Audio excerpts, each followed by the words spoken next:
Tak ada negara yang turun harga minyak. Bandinglah harga, bukan saja dengan Singapura. Kita RM1.99, Singapura RM9, Indonesia, Thailand, Filipina, semua termasuk RM3, RM4. Kita RM1.99. Cukup?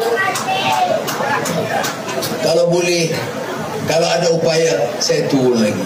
Tapi itu saja upaya saya setakat ini. Ya.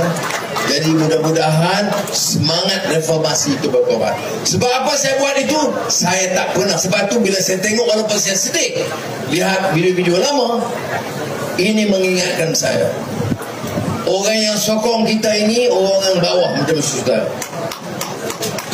Dan diharapkan Anwar, rakan-rakan keadilan, DAP, Amanah dan kawan-kawan lain, bila perintah, jaga kami yang di bawah ini.